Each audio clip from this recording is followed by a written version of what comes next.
he was already physically pretty mature as well. Yeah, you're right on almost traffic accident. Let me hear. Yeah, you're right on both counts. Dylan is the best athlete on the team without question, and he is relentless taking the ball to the basket. And did something in the summer league though that you guys saw. He got to the free throw line 10, 11 times a game in the summer league. Nobody gets to the line that much in the summer league.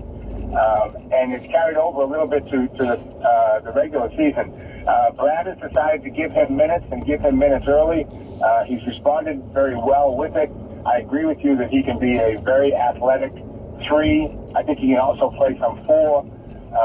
And again, his aggression and his willingness to take the ball to the basket at all costs is very good in what has become a 3-point shooting league. He stands out a little bit.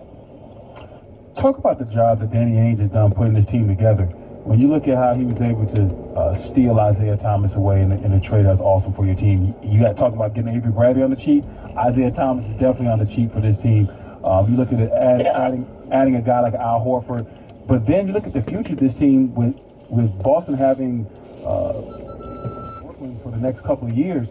I mean, they can add future stars relatively quickly. Like, when is the last time we've seen a team that's probably going to be a top 3 playoff team adding top 5 picks in the lottery? So the future of this team is bright. Talk about what Danny Ainge has really done. Yeah, Danny's always been a guy who's really big on I don't think he's actually a focal player per se, but he certainly grasps the concept of getting as many chips as you can and then seeing what you can do with them. That's basically what he did to get Kevin Garnett and get the Celtics a championship and a couple of runs and a couple of others. And I think ideally you would like to see the Celtics do that again. As intriguing as it might be to be, say, the third best team in the East and maybe have the first or second draft pick, we all know that the NBA kind of eats its young. If you win championships when you're 27, 28, 29 years old, you don't necessarily win championships when you're 21 years old. So I think the Celtics, they like the personnel that they have right now, but I think they would be very willing to talk trade in terms of what those picks are that they have coming up. Because, again, I don't think they want to become a team of 19 and 20-year-olds. One of the things that's always been fun for me in the whole time I've worked for the Celtics is they are legitimately championship-driven. It's not just BS. It's not just a company line. That they make decisions and make player personnel decisions on the basis of, can we win the whole thing with this guy, as opposed to, can we get in the playoffs? Can we have a nice run in the playoffs, get to the second round? The ownership and Danny are driven to win championships, and so that will govern the moves they make, and that may result in them looking to trade those chips for, anybody who might be out there. Gordon Hayward, for instance, would be very appealing in a Celtic uniform.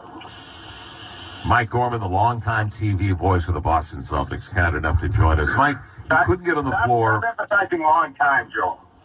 All right, you're right. Hey, when they start saying legendary, then you go like, wait a minute, are you calling me a geezer? Are you calling me a geezer? Yeah. I can't remember going around the league and not having you there, Joe. So you're right. I'm right there, but not as long. You started when you were 16, so that's why I say that, Mike. That's exactly right. Let me ask you this. I've watched your games, and first of all, I've got you, and I said it on the air, I got you guys a solid 3. You're going to be the 3 seed in the East at the end of the season. Cleveland, Toronto, they'll battle it out for the top seed as long as LeBron doesn't take nights off, because they're 0-3 without him this year. But you'll be the 3, and that way you avoid them, and you can get to the conference finals. You're not going to be the 4 seed.